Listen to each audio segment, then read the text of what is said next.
네, 주식 파파라치 시간으로 이어가도록 하겠습니다. 어느 쪽에 지금 시장에서는 포커스를 맞출 필요가 있을까요? 이분과 함께 오늘 이야기 풀어가 보도록 할게요. MTNW 허반석 어드바이저 스튜디오에 나와 계십니다. 어서 오세요. 안녕하세요. 안녕하세요.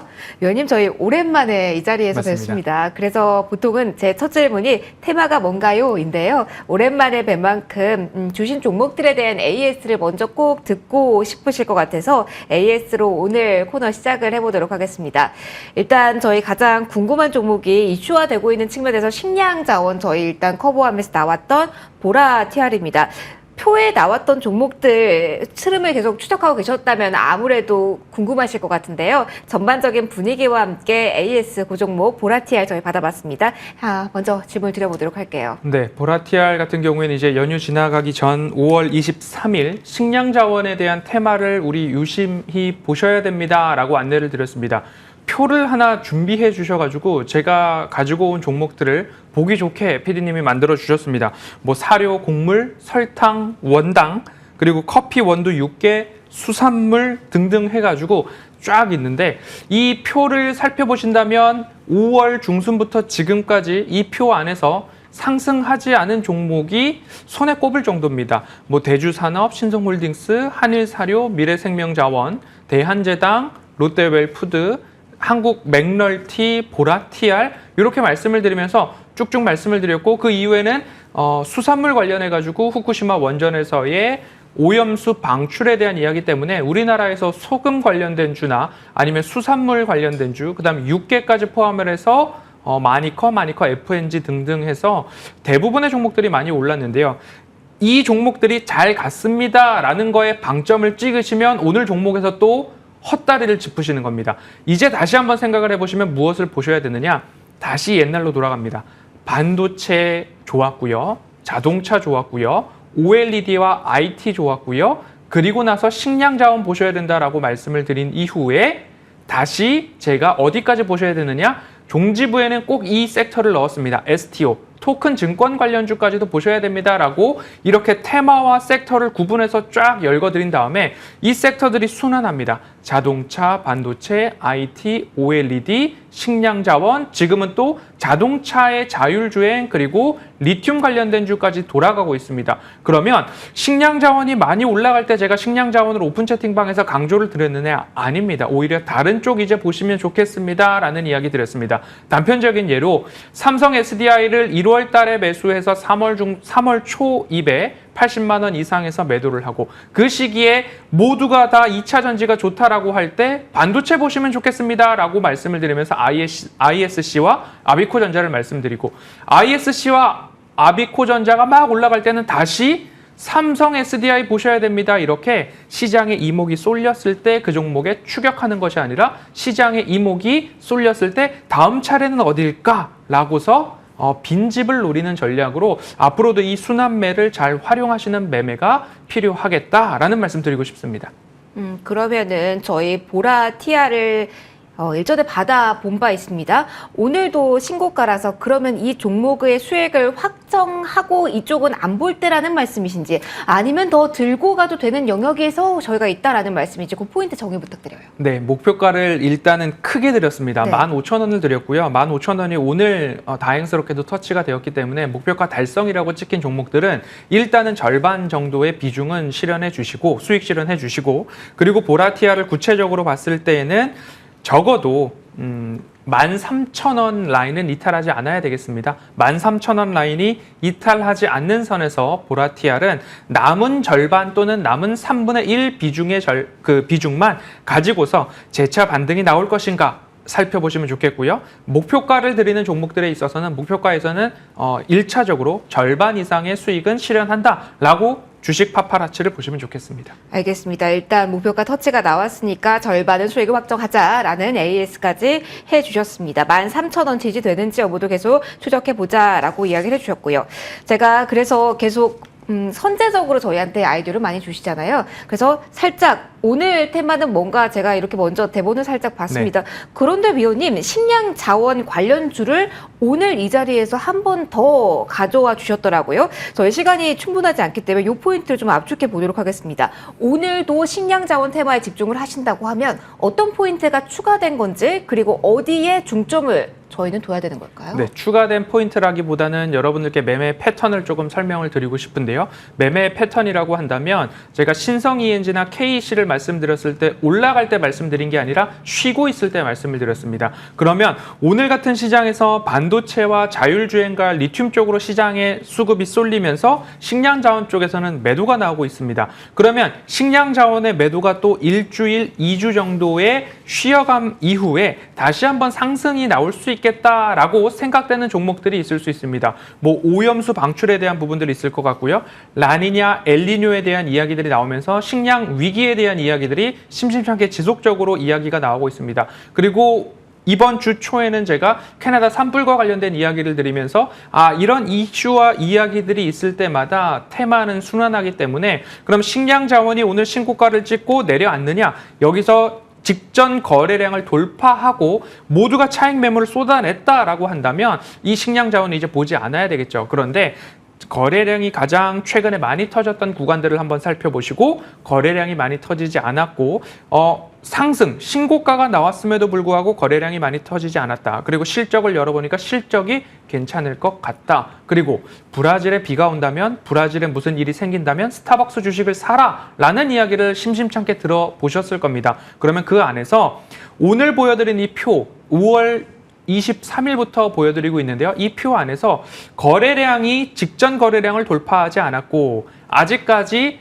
강한 시세가 분출하지 않았고 실적을 열어보니까 실적의 이익이 여전히 찍히고 있는 종목들이라고 한다면 다음 차례에는 보라티알, 다음 차례에는 인산과 다음 차례에는 신성홀딩스, 다음 차례에는 대한제당, 다음 차례에는 이 종목도 우리는 포트폴리오의 매집의 관점으로 보실 수 있지 않을까라는 관점으로 여러분들께 매매의 타이밍, 지금부터 다시 식량 자원을 매집의 관점으로 보시면 좋겠습니다 라는 메시지 드리고 싶습니다. 식량 자원 관련주를 정리해서 설명을 해주셨어요, 위원님. 사료 곡물부터 저희 육계 수산물까지 리스트업이 되어 있는데 하나 더 추가적으로 궁금한 게 최근에 시세가 강했던 쪽 가운데 소금 관련주가 있어요. 정말 리스트업을 평소에 많이 하지 않는 섹터에서 움직임이 강하게 나온 거예요. 인산과 대상홀딩스 이 정도 나와 있는데 어떻게 보세요? 소금주가 여기에서 리스트업 되어 있지 않은 이유가 또 있을까요? 후쿠시마 오염수 방출 때문에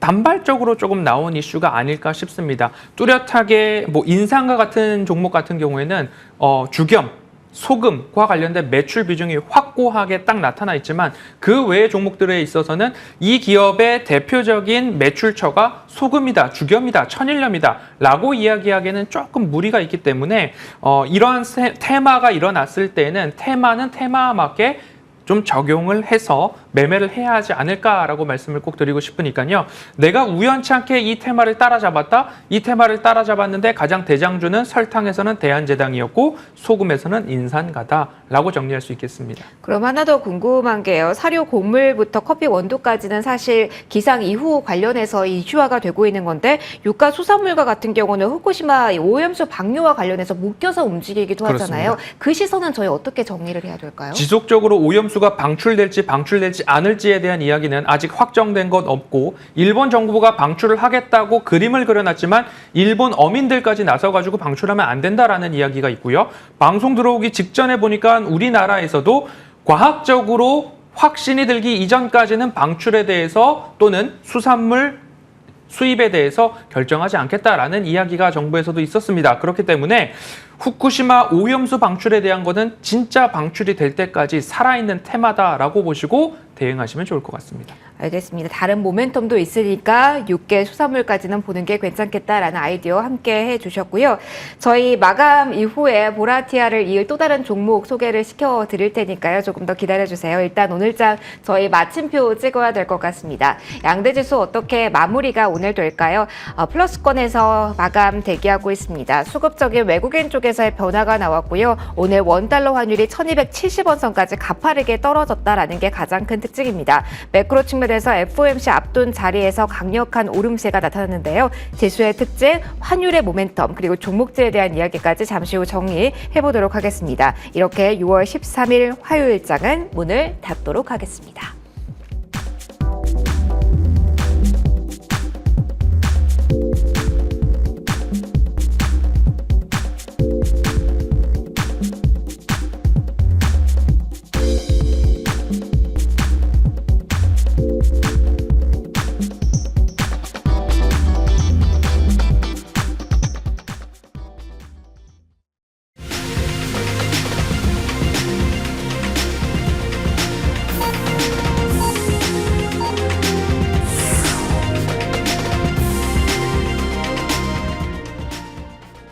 네, 양대지수 플러스로 오늘 마무리가 됐습니다. 장중 고점 부근까지 오후에 탄력을 한 번 더 강화해 나갔다라는 점이 특징, 그리고 환율 쪽에서의 급격한 변화가 나오면서 장중 외국인이 매도에서 매수로 전환이 나왔다라는 점이 오늘장 가장 특징이 아닐까 싶습니다.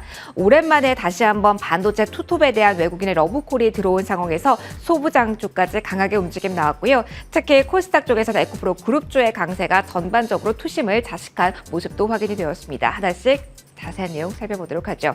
지수 어떻게 오늘 마침표 찍혔을까요? 빨간불입니다. 코스피 0.33%의 오름세가 기록이 됐고요. 2630선 위에서 마무리가 됐습니다. 오늘 장중 저점에 조금 더 가깝게 마무리는 됐네요. 2633선이 오늘 저점이었는데요. 33선에서 4포인트 정도 위에서 오늘 마무리가 됐습니다. 코스닥 고점과 3포인트 정도 거리를 둔 채 고점에 조금 더 가깝게 마무리가 됐습니다. 오늘 코스닥 쪽의 탄력이 더욱더 강화된 모습이 오후장에 뚜렷하게 확인이 되는데요. 1% 넘게 오르면서 890선 위에서 앞에 9자를 임박한 순간에 오늘 마무리가 됐다는 부분까지 체크해 드리도록 할게요. 자, 오늘 수급 변화가 뚜렷했다라고 계속 말씀을 드리고 있습니다. 일단 코스닥 쪽에서의 흐름이 먼저 나왔고요. 그리고 코스피 쪽에서도 외국인이 매수 전환을 한 시간 넘어가면서 하는 모습이 확인이 됐고, 더욱더 매수 규모를 확장해 나가는 구간에 오늘 마무리가 됐습니다. 시작은 매도였지만 사자 우위로 마무리가 됐습니다. 기관은 금융투자 중심으로의 매수세 오늘 뚜렷했다라고 보시면 되겠는데요. 기관, 외국인, 동반 매수세, 그리고 IT 쪽에 대한 매수세가 특히 더 동반해서 오늘 강하게 나타났다는 점 특징으로 볼 수가 있을 듯합니다. 코스닥이 조금 더 먼저 외국인의 수급 변화가 있었는데요. 마무리된 거 보시면은요. 외국인이 10시 구간에, 그러니까 오전 구간에 이미 매수 전환이 나왔습니다. 1,800억 원 넘는 매수 우위 기록이 됐고요. 기관과 동반한 흐름이었습니다. 여기서도 금융투자의 매수세가 강력하게 나타났고요. 연기금까지 보탬이 되는 모습이 오늘 확인이 됐습니다. 그리고 오늘 외국인의 매수 전환 이야기를 해드렸는데요. 그 과정에서 환율의 움직임과도 연동되는 부분이 상당히 많았습니다. 오늘 원달러 환율이 1283원 선에서 스타트 라인을 끊었습니다. 이마저도 아래쪽으로 밀려난 상태에서 이야기가 된 것이었고요. 장중 내내 1280원 선 근방에서의 움직임에 무게를 실었습니다. 그런데 장중에 중국 쪽에서 움직임이 깜짝 결정이 나왔습니다. 역 레포 금리 인하, 깜짝 인하였고요. 유동성을 그러니까 공급했다라는 이야기입니다. 그 움직임 나오면서 1270원대까지 떨어지는 흐름 나왔고요. 정말 급격한 움직임입니다. 17원 가까이 하락하면서 1271원 선에서 오늘 원달러 환율 마무리가 됩니다. 굉장히 외국인의 수급적인 측면으로 봤을 때 우호적인 환경이 조성되었다. 하지만 움직임 너무 가파르게 나왔다라는 부분과 함께 FOMC 앞두고 있다는 점도 환율 민감하게 체크해 주실 필요가 있을 자리인 것 같습니다. 자, 머니백 넘어가겠습니다. 자, 오늘 투톱의 흐름 강하게 확인이 됐습니다. 특히 삼성전자보다는 SK 하이닉스 쪽으로 외국인 쪽에서의 매수세가 강력하게 초반부터 나타났다라고 보시면 되겠는데요. 그 결과 오늘 주가의 흐름도 SK 하이닉스 쪽이 보다 더 강력하게 확인이 됐습니다. 4% 이상의 오름세가 확인이 됐고요. 기관의 러브콜도 외국인의 러브콜도 강력하게 들어온 대표적인 시총 상위주 SK 하이닉스 먼저 확인해 보셨습니다. 2차 전지와 같은 경우는 모두 다 가능한 것은 것은 결코 아니었습니다. 에코프로 그룹주가 특히 더 강하면서 코스닥 쪽에서의 힘을 견인했다라고 보시면 되겠는데요. 에코프로 BM이 5%, 에코프로도 동반해서 8% 5장 특히 더 강한 흐름이 확인이 됐다라는 점 특징적인 부분입니다. 자, 오늘 전반적으로 금융 지주사와 함께 조선은 좀 약한 모습이 나타났는데요. 오랜만에 움직인 종목으로는 항공주 좀 체크해 보도록 하겠습니다. 국제유가의 하락세, 급락세가 나온 오늘 오전의 흐름을 계속 이어받아서 여기에다가 여름철 성수기를 앞두고 있다는 모멘텀과 함께 대한항공도 3% 넘게 오름세가 나타났고요. LCC 쪽에서의 강한 흐름까지 확인이 됐습니다. 그리고 오늘 연속성을 가지고 오랜만에 움직인 종목 가운데서 마지막으로 게임주만 보도록 할게요. 신작에 대한 모멘텀을 가지고 있는 종목에 보다 더 강하게 움직임 나왔습니다. 펄어비스가 이 안에서 대표적으로 보이네요. 시세 체크해 볼게요. 3.39% 오른 구간에서 오늘 마무리가 됐습니다. 강한 빨간불이 나오고 있는 구간 다만 선별적입니다. 오늘의 외국인의 수급을 어떻게 봐야 되는 건지 그리고 오늘 빨간불에 조금 더 강력한 기대를 시장에 대해서 걸어도 되는지 궁금합니다. 위원님께 바로 질문 드리도록 할게요. 오늘 이렇게 마무리가 됐는데 위원님 어떻게 흐름 보셨을까요? 네, 6월장을 시작할 때의 허반석의 모멘텀 투자 레터는 6월의 캐치프레이즈를 노이즈보다 수급을 보자라고 말씀을 드렸습니다. 노이즈 같은 경우에는 변동성을 야기할 수 있는 소음이라고도 할 수 있겠죠. 구체적으로 우리가 보는 환율이나 아니면 추가적으로 있는 일정상의 이벤트들, 특히 이번 주 같은 경우에는 CPI 오늘 밤 발표가 되고요. FOMC 회의, PPI, 그다음에 일본의 통화정책 회의 등등등 다 일정들이 있습니다. 이런 노이즈가 많은 때에 우리가 노이즈에 휘둘리게 된다면 이것 때문에 팔아야 되고 이것 때문에 어떻게 해야 되고 이것 때문에 좀 어떻게 하고 싶어 라는 기준선들이 조금 오락가락하게 될 수 있습니다. 하지만 6월을 시작할 때 노이즈보다는 수급을 보자. 수급 중에서도 외국인의 수급을 보자. 이 이야기는 지난해부터 지속적으로 제가 입버릇처럼 제가 아세이 외국인 하면 여러분들도 말할 수 있죠. 외국인들이 하는 대로 보는 대로 가는 대로 우리도 동행하면 된다. 외국인들이 규모 있는 현물 매도와 선물 매도와 옵션의 하방 포지션을 강하게 구축하는 모습들이 2, 3거래일 정도 지속된다라고 한다면 적어도 현물 시장에서 외국인들이 5천억 원 이상 3거래일 매도한다. 그러면 나도 비중 축소를 하겠지만 그런 흐름이 아니라면 우상향에 대한 가능성들 지속적으로 높아지고 있고 글로벌 주요 증시들이 연중 신고가를 경신하고 있고 우리 시장도 이를 따라가고 있습니다. 단편적으로 앞서서 앵커님께서 말씀해 주셨듯이 중국에서의 유동성 공급에 대한 이야기들이 나오고 있고요.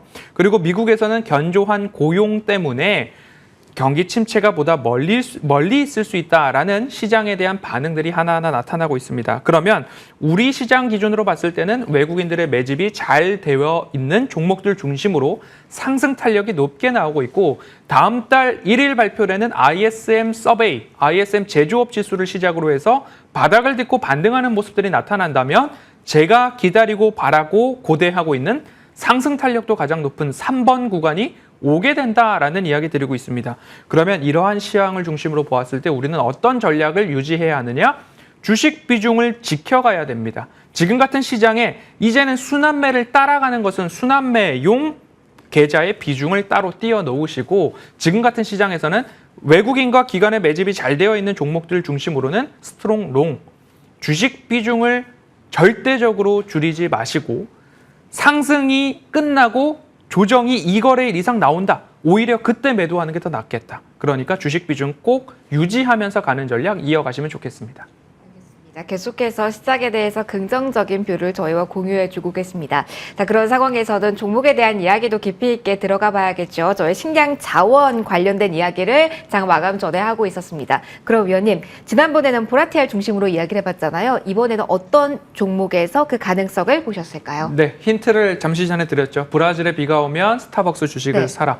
우리나라에서 스타벅스 주식을 사기보다는 한국 맥널티라는 종목을 보시면 어떨까라는 말씀 드리고 싶습니다. 차트를 조금 길게 열어놨습니다. 2015년도부터 지금까지 코로나 팬데믹을 지나면서 이 바닥 구간을 훼손한 적이 있는가 살펴보았더니만 이 바닥 구간을 훼손한 적은 없었습니다. 다시 한번 살펴보면요. 보라티아를 제가 여러분들께 말씀드릴 때에도 차트상 저위험 구간을 말씀을 드렸죠. 이렇게 해서 차트상 저위험 구간을 말씀드릴 때 이 구간을 훼손한 적이 코로나 팬데믹 이후엔 없습니다. 그러면 우리가 매수할 당시에 이 구간이죠. 이 구간에서 여러분들 매수 도전해 보셔도 크게 손해볼 것 없는 자리이고요. 보라티알 같은 경우 메가커피와 관련된 이야기들, 식량 자원에 대한 이벤트 있을 수 있습니다. 라고 말씀을 드렸습니다. 그럼 다시 한국 맥널티입니다. 한국 맥널티 2015년 이후에 이 라인을 훼손한 적이 없었죠. 그리고 나서 최근의 흐름들을 살펴본다면 이 구간에서는 따박따박 반등이 나오면서 최근 들어서는 윗꼬리를 보이는 거래량에 대한 소식들이 조금 더 있었습니다. 그러면 우리 현재 가격 구간대에서 매수를 한번 도전해 보시고 목표가에 대해서는 1차적으로 6,500원을 말씀을 드리고 그리고 나서 6,500원에서는 절반 정도 비중 축소하고 시세에 따라서 거래량에 따라서 추가 상승을 도모해 볼지 결정해 보시면 좋겠습니다.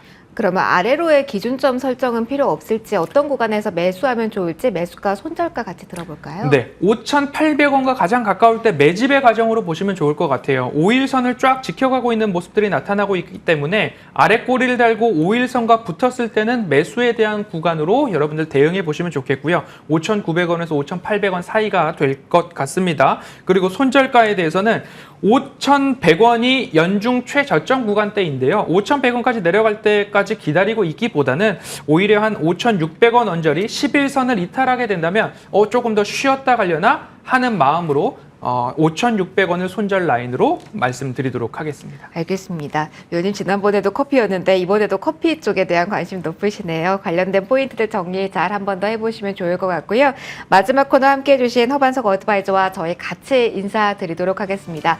자, 오늘도 빨간불 강하게 켜면서 마무리가 됐습니다. 내일도 긍정적인 이야기들, 기쁜 소식들 가득 들고 여러분의 투자에 도움될 수 있도록 돌아오도록 하겠습니다. 시청해주신 분들 고맙습니다. 내일 뵐게요.